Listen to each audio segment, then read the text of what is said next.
Eto, nakita ko sa TikTok and I think ako pa lang ang magbabalita sa inyo nito. Napakabagsak pala to. Subject in Philippines President Bongbong Marcos failed twice while studying at Oxford University. A.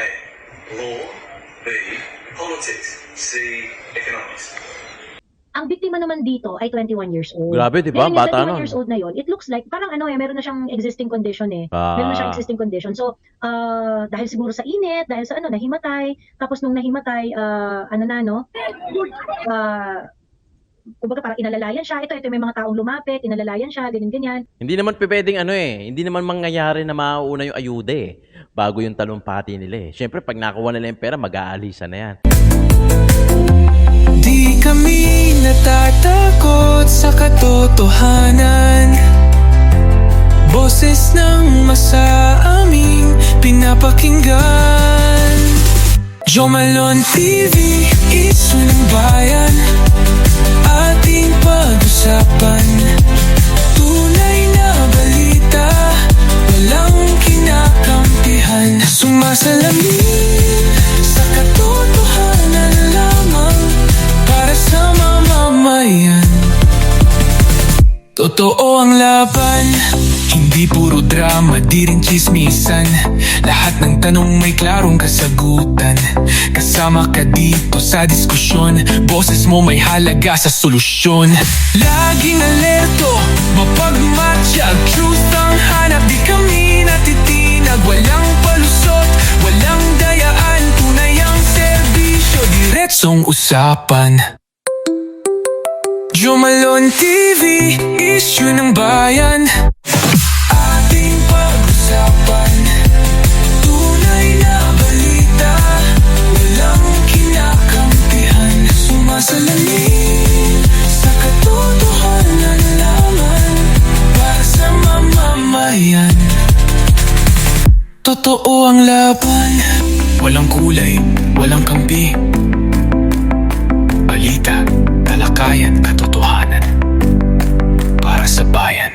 Alright, what's up mga kayon? Welcome back pa rin syempre dito lang sa Joe Malone TV para sa programa natin na issue ng bayan nating pag-usapan. Unang araw ng Mayo mga kayon, bumoto tayo ng tama, malapit na 11 na tulog na lang at makakaboto na rin tayo, mapapahinto na rin natin yung mga kapangyarihan ng mga korap na buhaya doon sa gobyerno natin at papalitan natin na matitino. Ang una sa kanila lahat ay yung taong bayan. Lagi niyong tatandaan niya mga kayon. Di ba, na kahit anong kulay, di ba? Gaya na sinabi ko sa post ko sa Facebook, kahit anong kulay ang manalo o ang umupo, sana, di ba? Sana yung ang una basta para sa tao. Okay? Paano yan naano ko yan kay Isko Moreno di ba? Kasi si Isko Moreno, ang daming pumupunta sa kanya, pumunta si Manny Pacquiao sa kanya, si Senator Amy Marcos, si BP Inday Sara, di ba? Nagkausap din sila dati, way back nung pandemic times, itong si Leni Robredo.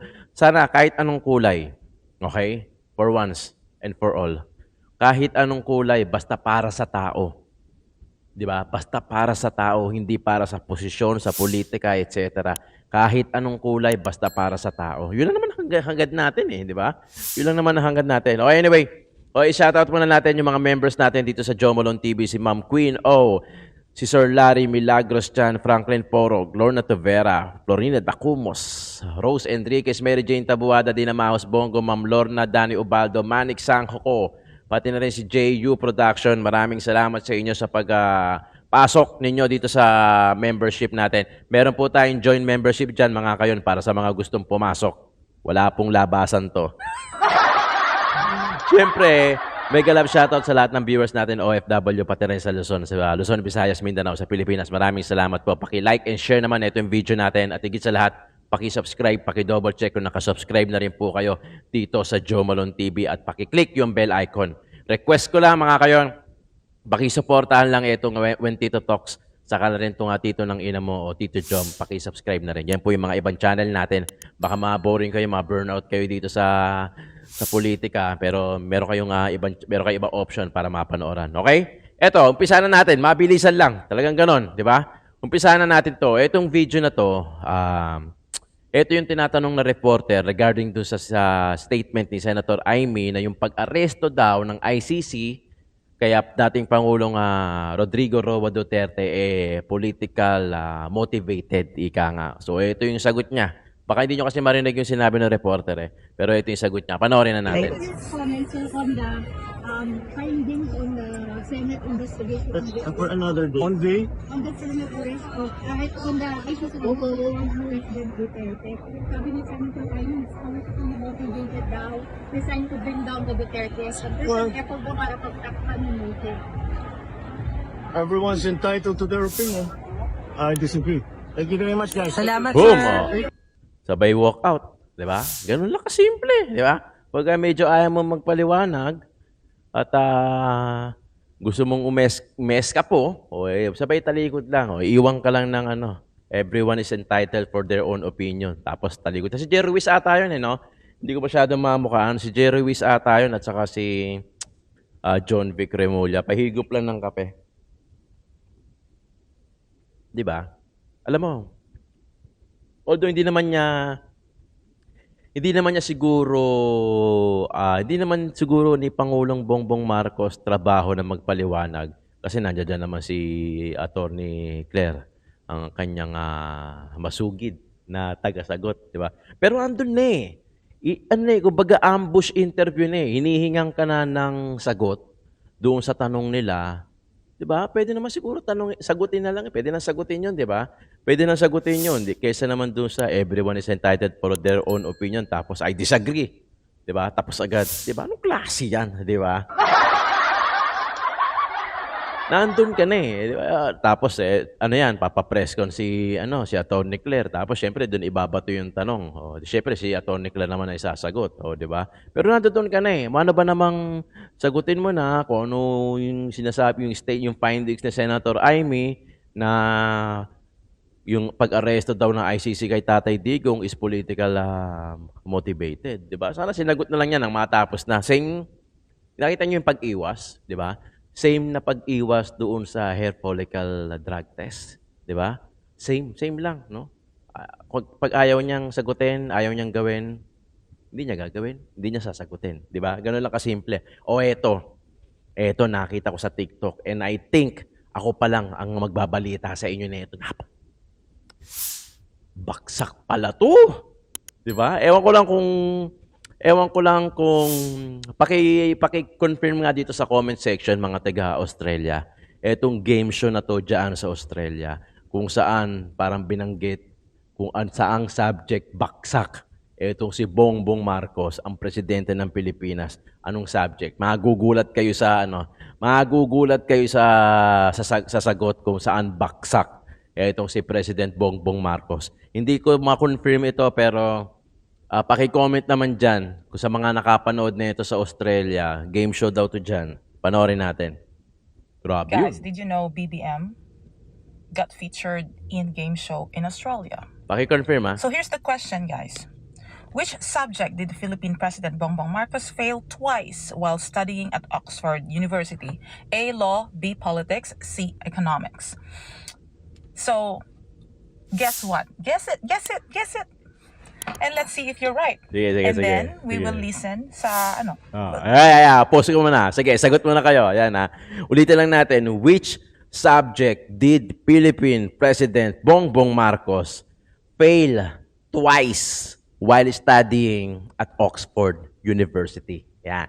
Legit ba to?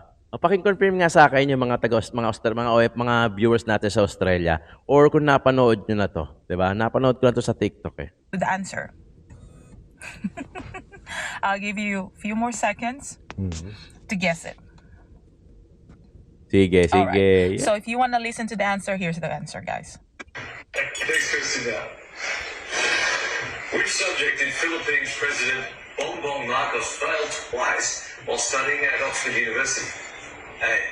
Law. B. Politics. C. Economics.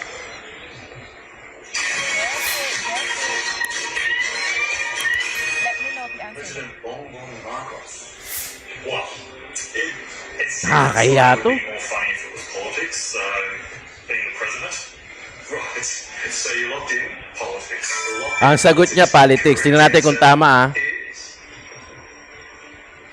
Funny answer. Yes. Politics is right. My name is Chase Lockett.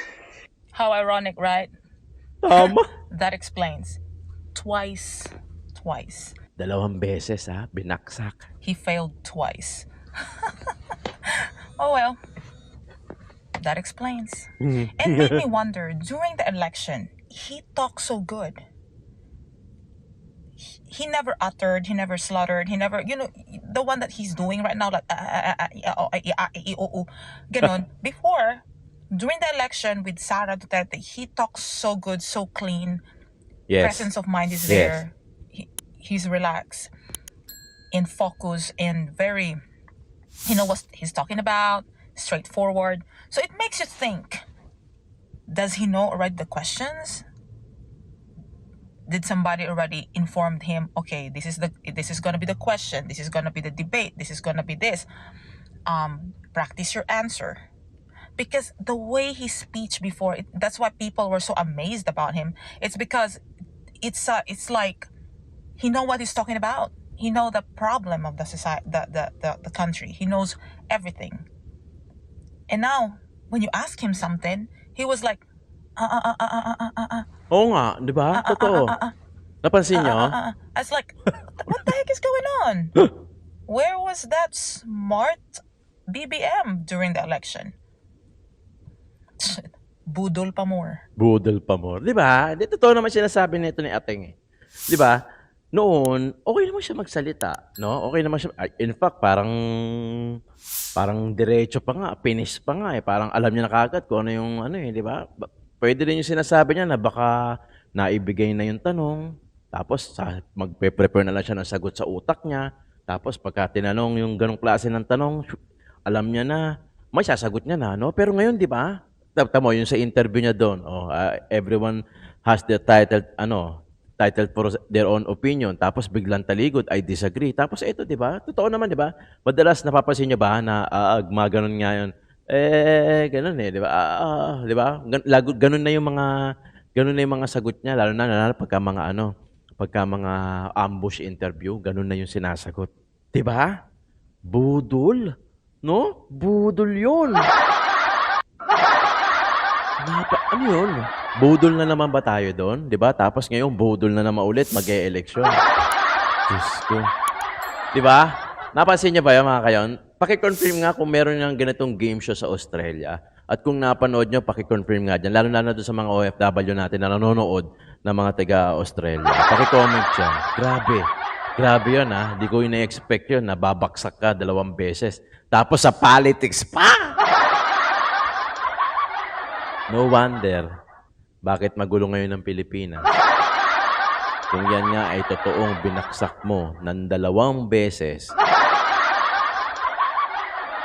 Diyos ko, kamusta naman ang Pilipinas? Alam niyo, dapat pero papel lang yan eh. Papel. Sige na, sabihin na natin, total, papel lang yan eh. Meron naman, in fairness naman doon sa mga iba na baksak noon, pero much better na ngayon. Di ba? Meron naman ganun eh, di ba? Ako, late na ako nag-aral ng college. 24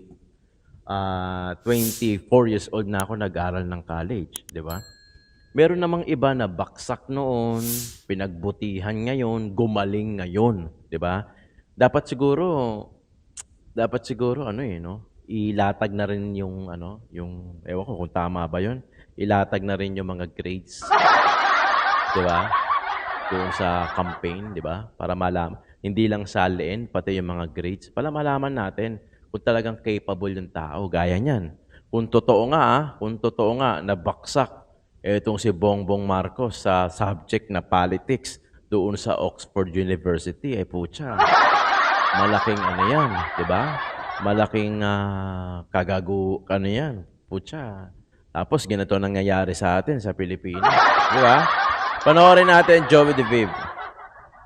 Mag-live ngayon is because I want to highlight itong mga pangyayari. At sa ngayon, ito yung nakikita natin, no? Yung ang dami-daming mga ayudahan na nangyayari. At meron yung mga reports na merong mga namamatay sa gitna ng ayudahan.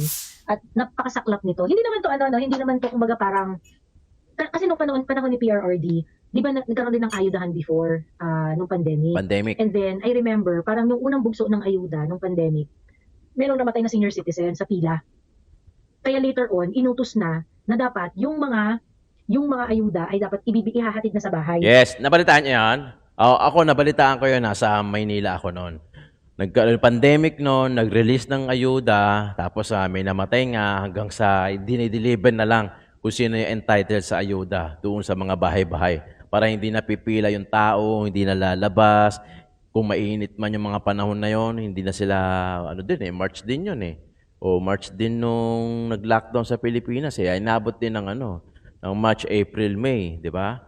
O ayuda na yan, yung mga panahon na yan, mainit yan. So, nangyari, dinideliver na lang sa bahay. O kaya, merong pagka-entitled ka sa ayuda, merong parang ATM ba yun? Nung mga LGU workers. Ayun. Pagkatapos later on, ang nangyari, ang ginawa nila in order to improve that, pinadaan nila sa mga padala centers. Yun, yung pala, padala kung ikaw center. entitled ka sa ayuda at available na yung ayuda mo, i-inform ka, tapos pupunta ka na lang doon sa mga remittance center para i-withdraw yung ayuda I-claim mo na lang. Ayan. Okay? So, sobrang daming layers ng problema natin sa ayuda. Kasi, dumating na tayo sa punto na lahat na yata ng alphabet ginamit para acronym sa iba't ibang mga ayuda. Ay, may andyan yung 4Ps, AIX, TUPAD, Maix. AKAP, ang dami-dami na. Maix. Ang dami-dami ng mga ayuda. Alam natin yung reason kung bakit pinayagan yung ayuda na yan sa kabila ng pagkakaroon ng sa kabila ng election season na. It's really the purpose is really to use it for Emergency. the campaign and to buy votes without getting any liability. Ayan. Okay. Now anyway, yung sinasabi ko, yung first na insidente na nagkaroon ng namatay sa pila sa ayudahan, nangyari sa Cavinti, Laguna. Ay, kay Dan Okay? Fernandez. Nangyari sa Cavinti, Oo, Laguna. na-topic ko yan Papakita dito. sa inyo yung Na-topic merong ko yan write-up dyan. dyan eh. Ayan, Yan. Kalamba City Updates. Nung una kasi, same sentiment nung nangyari dito kay Stella Kimbo, dito sa Marikina Sports Complex. Kasi, napabalita to, minamatay daw sa ayudahan ni Dan Fernandez kasi yung biktima dito ay parang senior citizen yata. Ayan. Basahin nga natin tong link. Ayan, elderly woman, ayan tama. 69-year-old woman na namatay dahil na stroke habang nag-a-attend ng event na inorganisa ni Dan Fernandez. Yung event na yan is ayudahan. Ayun, pinangalanan siya dito Zaida P. Arante, residente ng Barangay Layasin, Cavinti, Laguna. Ako? Ayun. So, ngayon, Sa reportedly simpleng halaga, being no? dizzy and experiencing chest tightness due to the extreme heat and lack of proper ventilation at the venue. Ayan. The long wait to receive financial assistance which Fernandez was distributing allegedly worsened her condition. Ayan. Nag-collapse daw siya, hinimatay, and, ayun, tinry na dalhin sa ospital pero DOA na siya. Ayan. Okay? Sabi raw ng mga kamag-anak ni Arante, nag-attend daw siya ng event, at ang pangako ay magbibigay ng 2,000 cash assistance. Grabe, pero yung mga 2,000 residente daw lang? ay naka-receive ng 500 pesos lang. Puking ng bahay yan. Nabalitaan ko to, na-content ko dito. Patuloy na natin. Na-content ko to, may selfie pa nga itong si Congressman Dan Fernandez doon sa doon sa pamilya nung namatay. Mayroon ako dyan. Kung gusto nyo hanapin nyo lang dyan. Meron dyan. Okay.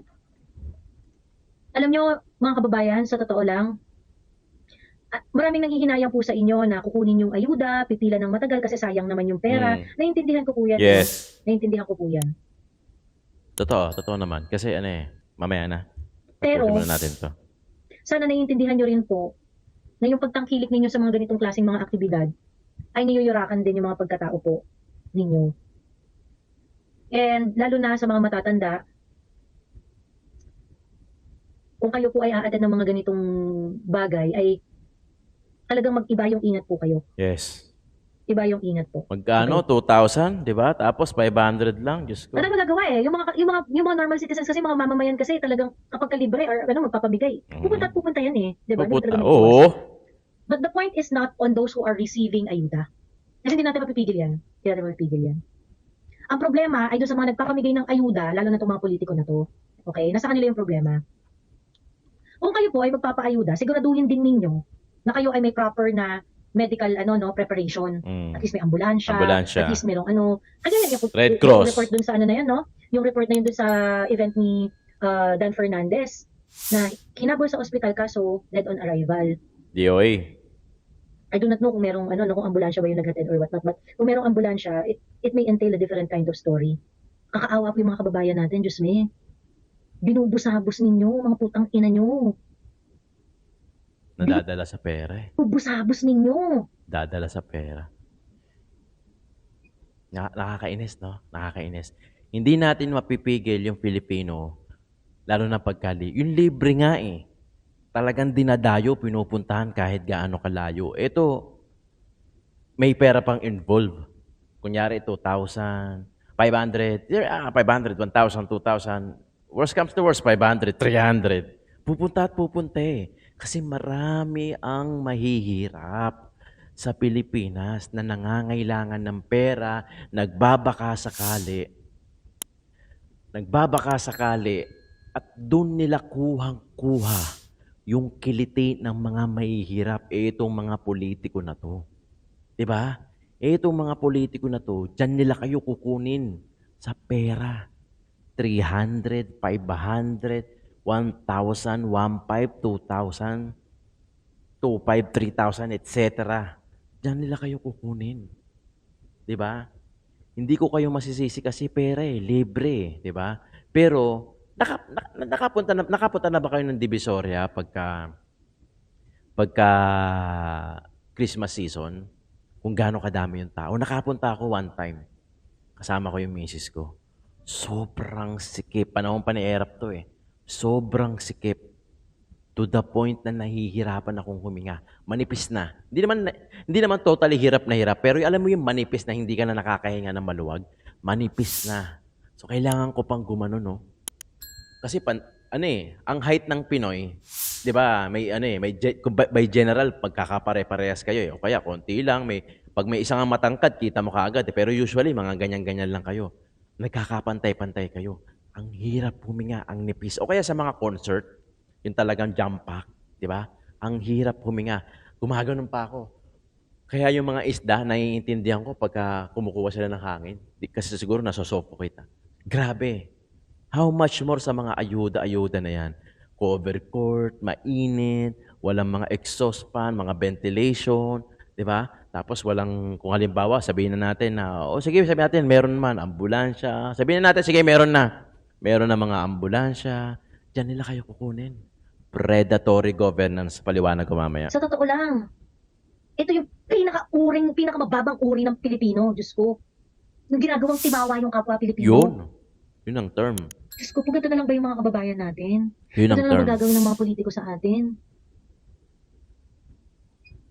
Marami kasi mahirap eh. Wala Diyos talaga. me. So yan po yung una. Yung pangalawa po na, Ito. Kay Stella Kimbo. Marikina. Insidente. Yung pangalawa na insidente ng, Yes.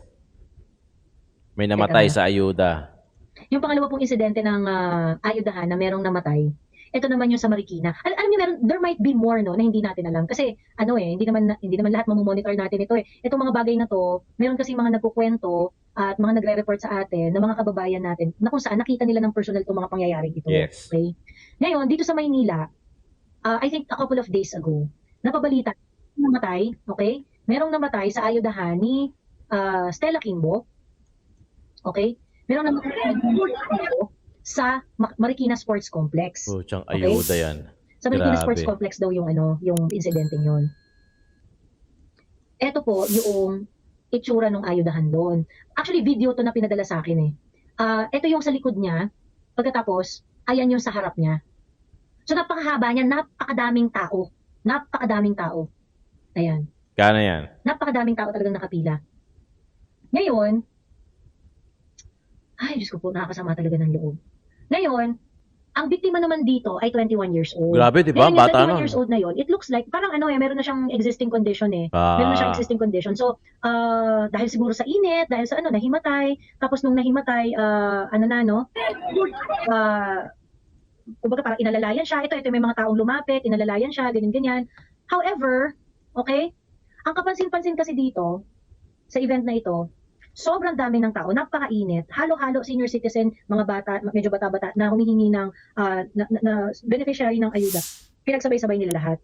walang organisasyon, ang dami nagrereklamo, hindi magulo ang sistema, Pucha, ganyan-ganyan. delikado yan. Delikado yung ganyang Ano klase. talaga, yung Lalo kinain na talaga pag may yung oras edad ng ka. lahat ng mga tao. Yun no, yung sabihin na natin yung kunwari, tanggalin natin tong issue ng mga namamatay sa ayudahan.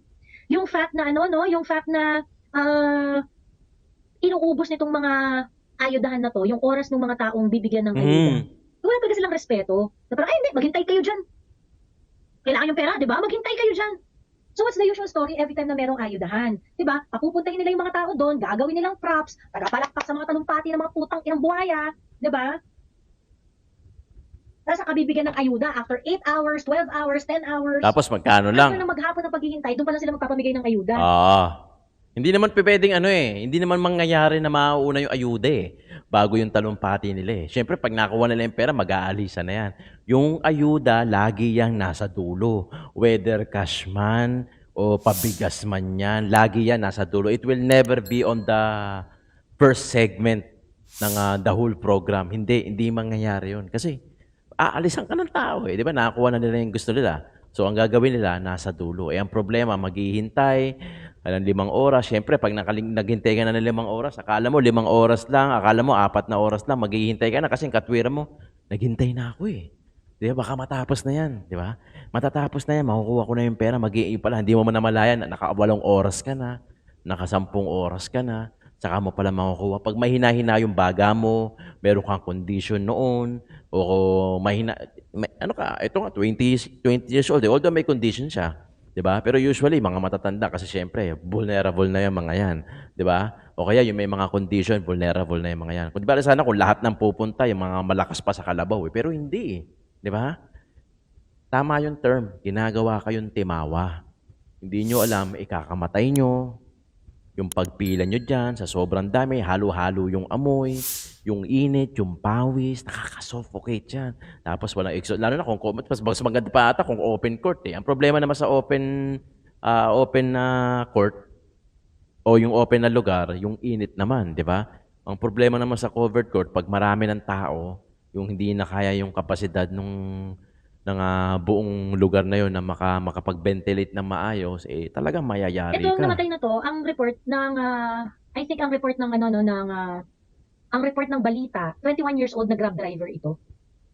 Nangyari noong, kahapon niya. Pucha, doon pa namatay. Nangyari kahapon yung Doon pa namatay. Sa ayuda. Sana tinrabaho na lang niya. 28 yung ayudahan. 28 nangyari yung ayudahan.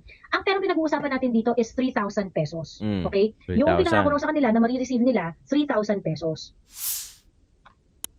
May mga nag-PM sa akin na, alam mo, Miss Joey, yung 3,000, hindi yun para sa lahat. Hindi lahat nakakuha ng 3,000. Yung Pucha. 3,000 pang community leader lang yun. Pag hindi ka community leader, 2,000 lang yung ibibigay sa'yo. 2,000, So, nabawasan sabi niya, pa. posible daw na itong tao na to, kasi since hindi naman community leader yung nahimatay na yan, yung eventually namatay na lalaki. Baka 2,000 lang daw yung nakuha niya. Nakuha. 2,000 kapalit buhay.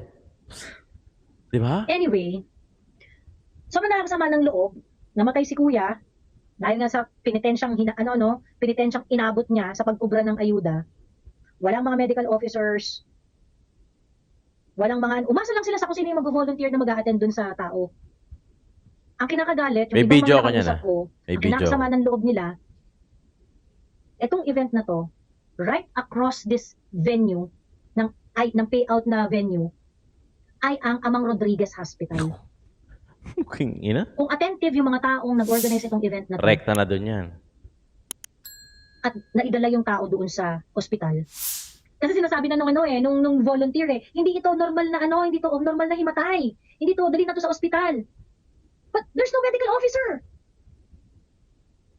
Diyos ko. Di ba? Walang medical officer. And to add insult to the injury, yung nag-organisa nitong ayuda na to, ay inuna pa ang pagsasalita na huwag kumuha ng video. Dahil pag kumalat daw ang video, tigil na ang ayuda. Ay, puking. Di ba? Ganun nila na minama ni Obra. Ayan, no?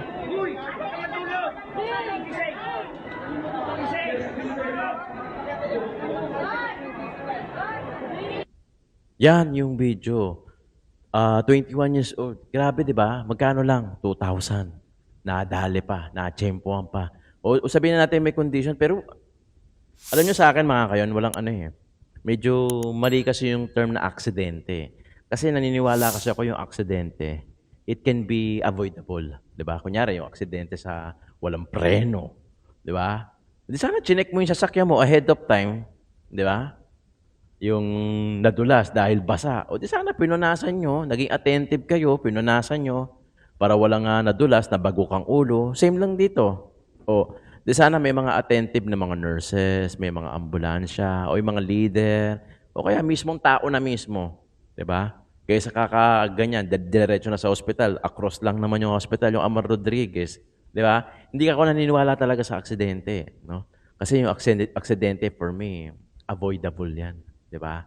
Kung attentive ka, hindi ka sa walang bahala, pwede mo maiwasan. Kunyari, sa motor, 'di ba? Check ka ng mga gulong, ng preno mo, check mo yung mga shock mo, kung baka mamaya may damage na pala 'yan, 'di ba? Responsibilidad mo 'yun para hindi kayo maaksidente. Hindi siya matawag na aksidente. Ngayon, ang problema sa mga ganyan, yung mga ganitong ganito, dito nila tayo kinukuha. Predatory governance. Mas mahirap ang gobyerno o nasasakupan niya, mas predator sila. Meaning, kayang-kaya nilang kainin. Lahat kayo prey lang. Kayang-kaya nila kayong kainin. Actually, kinakain na nga yung budget natin eh. Di ba? Totoo? Mas marami ang mahirap sa Pilipinas. Tingnan nyo naman kung ikaw may pera ka, pipila ka? Di ba hindi? Logic, simpleng logic lang. Kung may pera ka naman, hindi naman sa hindi ko naman minamatay yung mga mahihirap po lang. Naiintindihan ko yan kasi galing ako dyan eh. Dati ako nagsa-sidecar boy sa Divisoria eh. Naiintindihan ko yan, nagsumikap lang talaga ako. Kaya kahit papano sa kanan, naniwala talaga ako sa taas eh. Naniwala talaga ako sa taas. Alam nyo, sa When Tito Talks, medyo maganda ang usapan natin doon. Kasi talagang more on I'm talking about anything under the sun. Ito kasi political lang eh. Doon maririnig mo sa akin to.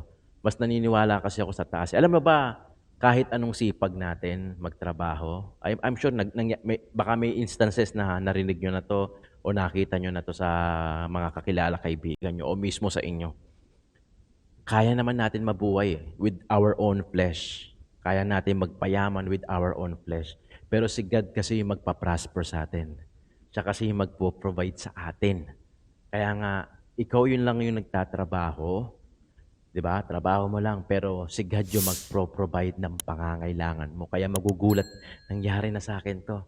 Nangyari na sa akin to. Sa When Tito Talks, doon natin pag-uusap. Nangyari na sa akin to. 100,000 lang ang hilingi ko. Ang binigay sa akin, triple. Tinapay lang ang hiningi ko, ang binigay sa akin, bakery. Nangyari ilang beses, kaya hindi ako takot mawalan ng pera eh. Kasi alam ko siya magpo-provide. Tatrabahuhin ko, oo. Tatrabahuhin ko, kailangan mo magtrabaho, pero si God ang magpa-prosper sa'yo. Si God ang magpo-provide sa'yo. Sana ganun din yung thinking natin. Alam ko mahirap, baka sabihin nyo kasi, madali lang sabihin sa'yo kasi sa'yo, baka kaya mo, pero hindi naman applicable yan sa iba. Alam ko naman, totoo naman. Hindi naman lahat ng sinasabi ko applicable sa ibang tao eh. Pero isa lang ang alam kong applicable sa lahat ng tao. Pag tumawag ka sa taas at naging obedience ka sa taas, naging sumunod ka sa Kanya, ipoprovide niya lahat ng pangangailangan mo. Magugulat ka na lang. Di ba? Magugulat ka na lang kahit hindi mo trabahuhin minsan, may dumarating. Ano nga yun eh? Yung nangyari nga sa akin, hindi ako komportable. Out of comfort zone ko na siya. Kasi biruin mo, yun lang ang hilingin ko, tinapay lang. Ang binigay sa akin, bakery, iba-iba. Ayun, pinampagawa ko ng bahay. Kaya minsan hindi ako nakakapag-upload kasi syempre binabantayan natin yung mga manggagawa, bumibili tayo ng materyales. Doon sa When Tito Talks, doon nyo makikita yon lahat ng nangyari sa akin.